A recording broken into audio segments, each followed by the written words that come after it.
Okay, alright. This is dumb. You're being dumb. You don't need this. You're fine. There is nothing wrong. Just tell Doc this was a mistake and he'll understand. We can just have a nice coffee together and, talk about cookies or something. Yeah, who am I kidding? Come in, Miss Munchkin. Lovely to see you again. Yeah, good to see you too, Doc. Take a seat and we shall begin. Okay. Yeah, just so you know, Doc, this really isn't necessary. I'm fine. I just came by to see how you were, really. You know, catch up since Protocon and all that. So tell me what's on your mind. On my mind?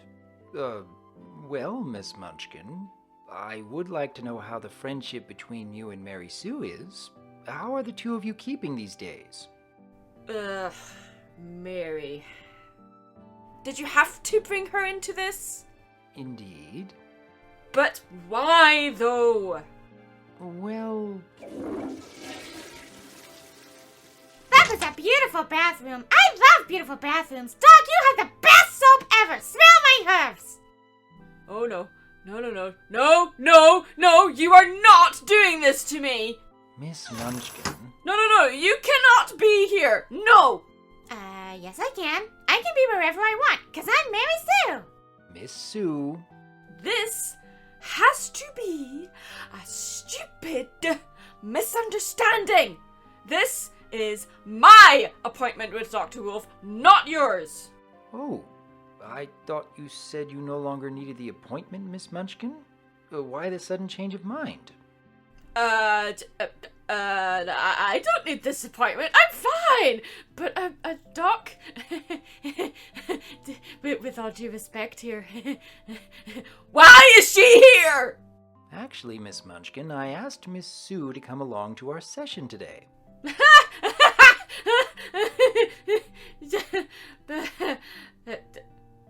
Oh. You're serious? The talking squirrel is totally always serious. I think it will be mutually beneficial for the both of you to have a discussion on various issues about your relationship. Our what? Please, both of you take a seat. Let's start with you, Miss Munchkin. What's on your mind? Oh, there's nothing on my mind. Nothing at all. I don't need to be here, and I definitely do not need her to be here too. Well, you still decided to come here, and you haven't left. You're more than welcome to leave if you wish to, but you haven't. That tells me that there is, in fact, something you wish to discuss. No, nothing at all. Nothing. No. I don't want to talk about anything. Nope, nothing at all. Anyone fancy a cookie? There's a really neat place around the corner that serves raisin oat cookies. I know you like those, Doc. They're my favorite. Let's go! Maddie. Honestly, Doc, there's nothing wrong. I'm fine. Total classic denial. Don't you start, Mary. You are, though. In denial, I mean. Total denial. I'm serious, Mary. Like, seriously, you really need this session with Dr. Wolf right now. Mary, shut up! Miss Munchkin, please be civil. Miss Sue has every right to be here as you do. The point of the matter is I asked you both here to discuss the pressures you put on each other. Pressure? I don't put myself under any pressure. Do you put yourself under pressure, Doc? Is that why you wanted Mary to be here as well? You're totally deflecting, Maddie. First denial, now classic deflection. I would never do that, Dr. Wolf, because I'm your best patient ever. That's right, Mary, because you're the best at everything, aren't you? Hey, I'm just stating a fact. Oh yeah, and oh boy, do you love broadcasting that fact to the universe every chance you get, especially when I screw up. Just tell Dr. Wolf how you feel, Maddie. That's why you're here after all. It's not that difficult. Just tell the puppy how you feel. Feel? How I feel? You want to know how I feel? The only feeling I get from you is hate, guilt, imposter syndrome, and the never-ending bombardment of the mother of all headaches! All right, let's ease up the tension a bit here. Now, Mary, Miss Munchkin has quite a few pent-up grievances, and I think we should address her feelings with understanding. Now, without talking about yourself, Mary, I'd like you to sum up how Miss Munchkin is feeling. Don't focus on why you think she has these grievances. Just a summary on what you've heard from Miss Munchkin to show that you understand what she is saying. Without talking about myself? Well, I'm cured, but Mary's broken. Session over. See you later, Doc. Bye. Wait. Don't leave me. Don't leave. I can do this. I can do anything because I'm Mary Sue. Let's see. Without talking about myself, I'm sensing anger. She's angry at me for some reason, but I have no idea why she'd be angry at me because I'm perfect in every way and... Mary, please focus. You started out in a good way. Let's build on that. What else is Maddie feeling right now aside from anger? I don't know. She's Maddie. She's always mad. Mad that people like me more than they like her. And who could blame them?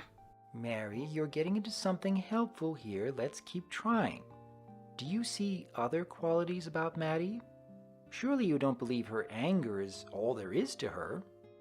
She wears a super awesome hat. Mary, you know full well that is not what I meant. She's not wrong, though. Let her speak, please. Doc, she literally hates everything. I mean, sure, she's angry at me a lot, but I have absolutely no clue why. I mean, she could tell me to leave her alone, but she won't. And it's almost as if she actually likes having me around, so she has someone to yell at. That's not the... See what I have to put up with here, Doc? I could ask her to leave, but she'll just come back again. You try getting rid of an omnipresent Disney princess wannabe. Better to be a Disney princess wannabe than a breakfast cereal mascot. How dare you! Not going to rise to it. Ladies, please, we need to keep this civil. I thank you, Miss Munchkin, for catching yourself in the middle of shouting. Now, let's try this from a different perspective. Maddie, I am fully aware that Mary Sue has been difficult to get along with fairly often. But as you said, even if you asked her to leave, she'd want to come back. Why do you think she prefers to spend her time with you, Maddie? Honestly, I don't think she has anyone else to go to who would put up with her this long. She's very intense, loud, and very intimidating.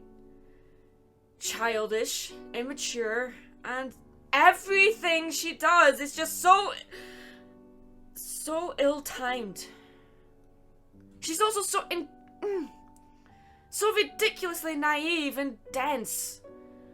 I'm straight with her. I let her know if she's annoying me, and yet she never gets the message. She never just leaves. I need my alone time. I need to just be alone with my thoughts to process the day. Sometimes I just need to sit in silence, even when in a crowded room, just to center myself and not get overwhelmed with everything going on around me. Unlike her, who can just waltz into a room and be the center of attention wherever she goes, who can just magically make things happen, I have to work hard to get anything done. She doesn't have to work hard at all. I reach a feeling of accomplishment whenever I finish a task.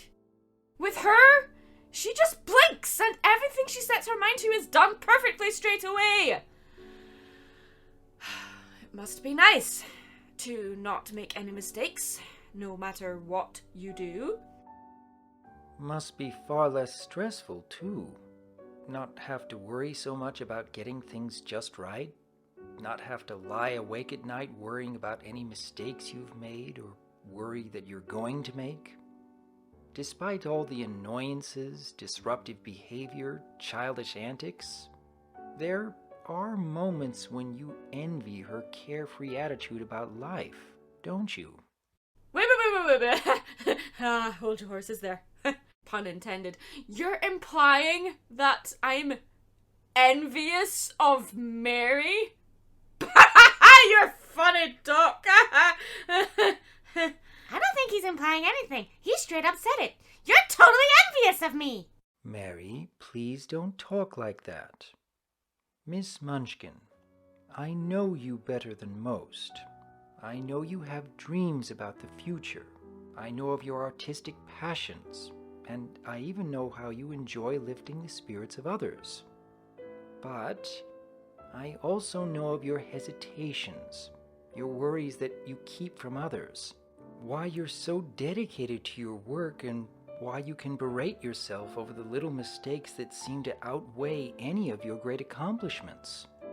There are times when you wish things could be a little easier, a little more straightforward, or perhaps even be a little happier about life so the little mistakes wouldn't feel so burdensome.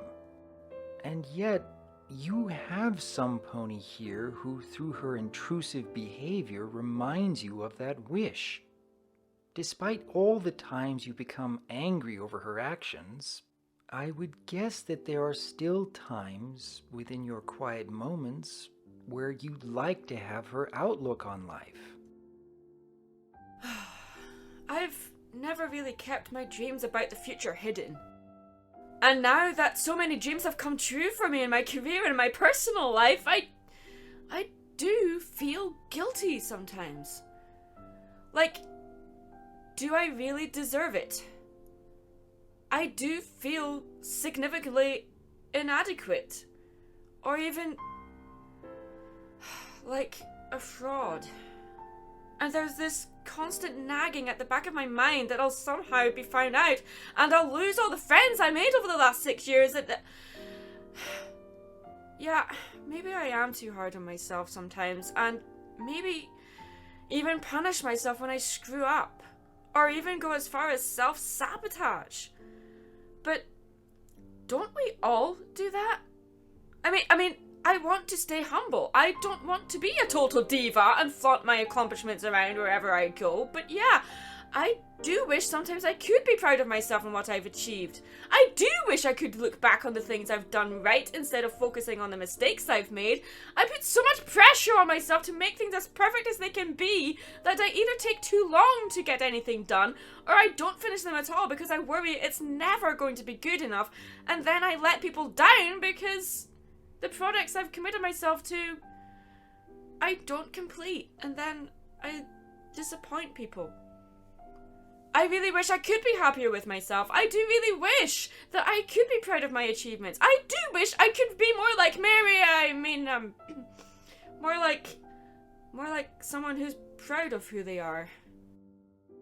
'Tis very good to hear that from you, Maddy.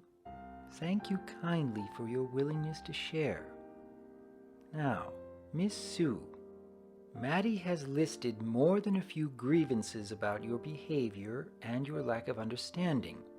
I realize your outlook on life keeps you without a care in the world at times, but I'd like to ask, do you believe there is any pony else in the world who is willing to spend as much time with you as Maddy here? Please think carefully and genuinely before you answer. Thinking. That is a dangerous pastime. Mary. Okay, you know what? You want to know why I stick around with Maddy? Seriously? I have no idea. Maybe it's because no one else has stuck with me this long before. They lie, they pretend to be my friend, and then they just leave without saying anything. Maddy, she's straight with me. She tells me she hates me. No lies. No beating around the bush. But in spite of all that, she never tells me to leave, and she never leaves me. She could, and I would, but she's right. I don't know what it's like to have to work hard to achieve anything. If I want something to happen, it just happens. I can't explain how. It just does. I see how stressed Maddy gets and how hard she works, and I am so totally proud of what she's achieved. I wish she could be proud of herself. I want to fix everything and make life easier for her, but would it be real? Nah. She wouldn't have earned it if I did that. And yeah, she never ever has asked me to leave. And even if she did, I could literally go anywhere I wanted, any universe at all. But I don't want to be anywhere else. I have all this phenomenal cosmic power, but I don't know what to do with it all. Maddy helps me focus. Even if she did ever tell me to leave, I would come back, because I don't know anyone else who would put up with me as long as she has. No one has ever stuck with me this long before, and I don't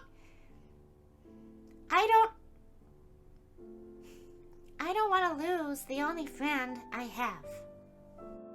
That was a very brave and encouraging thing to say, Miss Sue. It takes a lot of courage to show yourself as vulnerable. And I do hope you will be more willing to show your appreciation to Miss Munchkin in the future. And should she do so, Maddy, I hope you will appreciate her empathy towards your feelings and return in kind. Do you think the both of you can consider this point of view? I've gotta say, I never expected this from you, Mary. You actually have more depth than I realized. Maybe I've been taking you for granted. Am I really the only friend you have? Best friend ever. Huh. Well, I really don't know how to respond to that. I guess I should try to be a better friend, I suppose. They're such an easy thing to lose. Glad to hear that you both feel more sensitive to each other's needs. Thank you kindly for your willingness to listen. Is there anything else I can do for either of you today? Nope, I'm good. Thanks, puppy. Thank you for coming, Miss Sue. Something else you wanted to say, Miss Munchkin? Yeah, Doc, yeah. I have to admit, I was terrified of coming here today. And I don't think I would have stayed if Mary wasn't here, to be honest with you. I was really angry at first that you asked her here without telling me. Oh, but no, not that I'm angry at you. No, just angry at the situation. But after what she said today, she surprised me. I had no idea that our friendship meant that much to her. And in a way, I guess what I've done, what I've accomplished, is because of her. None of any of what has happened the last 6 years would have happened. I owe her a lot. I don't think I'm the one you should be saying this to, Miss Munchkin. Right. Yeah, right. Shall we continue next week? Perhaps without Mary this time? I'd like that. And for what it's worth, thanks for putting up with her too. Uh, thanks for putting up with both of us. Even if it was just for a brief moment. Thanks for the help, Doc. And if you and your lady ever want to meet up for a chat outside the office, I'd be happy to provide the raisin oat cookies. Seriously. I'm sure we would both enjoy that very much, Miss Munchkin. Thank you for coming.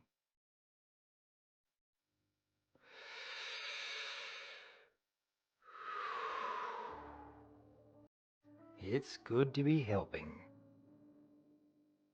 Wait, I don't have a bathroom in my office. Mary Sue?